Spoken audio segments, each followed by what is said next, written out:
গত 15ই সেপ্টেম্বর রবিবার শ্রীরামপুরের পূর্ণিমা চারুকলা কেন্দ্রের অ্যানুয়াল আর্ট এক্সিবিশন 2024 অনুষ্ঠিত হয়।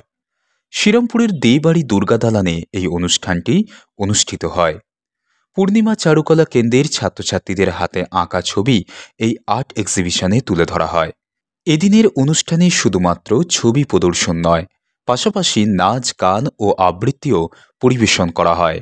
এদিনের অনুষ্ঠানে উপস্থিত ছিলেন মহানগর পত্রিকার কর্ণধার রঞ্জন সেনগুপ্ত, মহানগর পত্রিকার সহ সম্পাদক শ্রমিক ভট্টাচার্য, মহানগর পত্রিকার সভাপতি ডক্টর কবির রায় বাছার।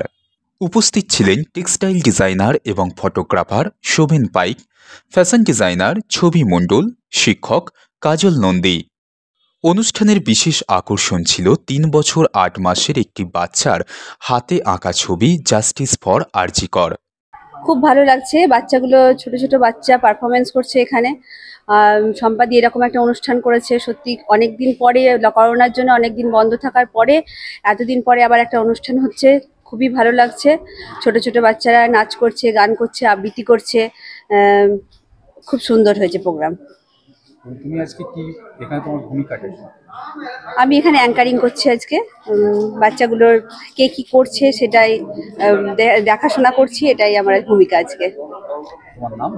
আমার নাম অর্পিতা সাহা।